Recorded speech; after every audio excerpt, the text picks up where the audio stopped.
So a lot of people are saying that the United States and Israel are merging militaries. What people are talking about is Section 224. The provision appears in the House version of the 2027 National Defense Authorization Act. It's not law yet. It still has to survive committee markup, pass the House, like reconciliation with the Senate, receive the president's signature.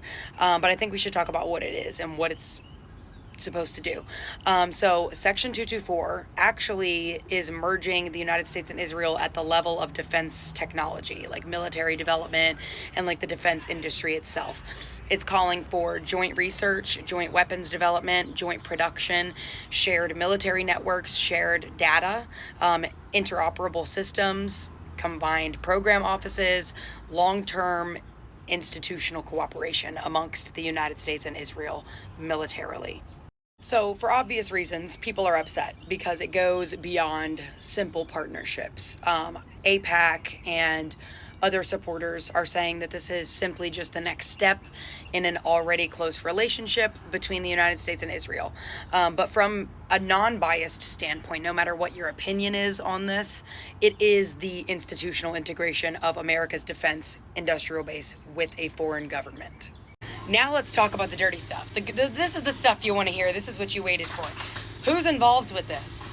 So it took me like 5 minutes of research to find out that the lawmakers most associated with advancing this proposal have collectively received hundreds of thousands of dollars from pro-Israel lobbying interests and donors. So I actually did you a favor and I made you a list, because why not? So Mike Lawler, who's one of the strongest advocates for this provision, has reportedly received more than $684,000, actually $318,000 directly from AIPAC. And then we've got Mike Rogers, the chairman of the House Armed Services Committee, has reportedly received more than $549,000. We've got Brad Sherman, who's expected to support the proposal. He's received nearly $693,000. And then I, of course, saved my personal favorite for last, Marlin Stutzman, who is the congressman who was actually personally thanked by Benjamin Netanyahu. Actually, June 1st, Benjamin Netanyahu sent a letter to Congressman Marlin Stutzman thanking him for endorsing this plan.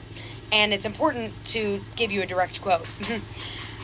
I was glad to receive your proposed congressional resolution endorsing my plan to shift the framework for the U.S.-Israel defense cooperation from aid to partnership. So Title 18 of the U.S. Code, subsection 219, specifically prohibits federal public officials from acting as agents of foreign principals. They are required to register under the FARA. The principle behind the law is simple.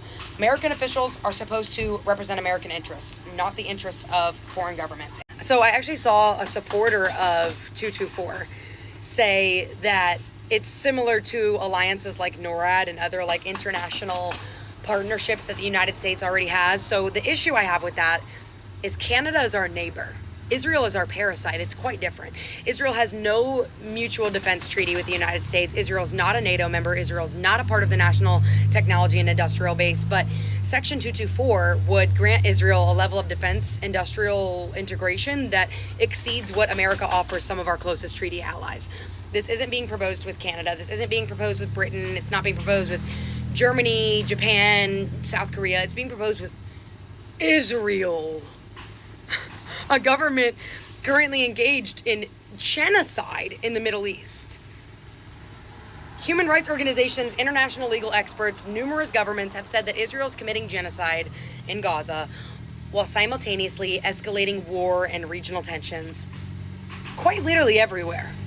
And I will say the concern shouldn't be that American and Israeli troops suddenly become one army overnight. The concern should be permanence. Okay, aid packages can be voted on. Funding can expire. Congress can revisit them. But once you build shared networks and shared databases and you combine offices and you're integrating supply chains and jointly developed weapons programs, and those relationships become embedded inside government institutions. They become difficult to unwind. It's quite permanent. Okay, and that is exactly what this bill is designed to accomplish. A permanent relationship between the United States and Israel militarily.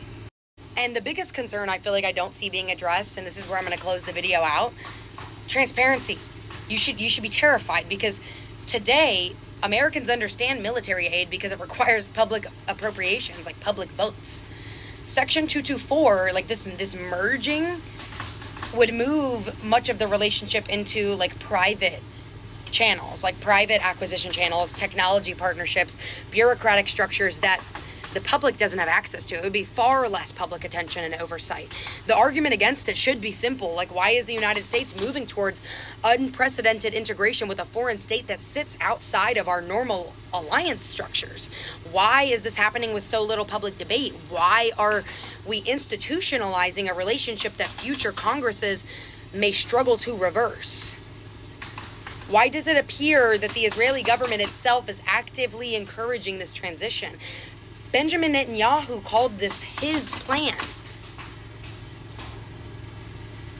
It's quite literally illegal for United States officials to act on behalf of a foreign government, and that is quite literally what we're doing. This is not okay. This is not legal.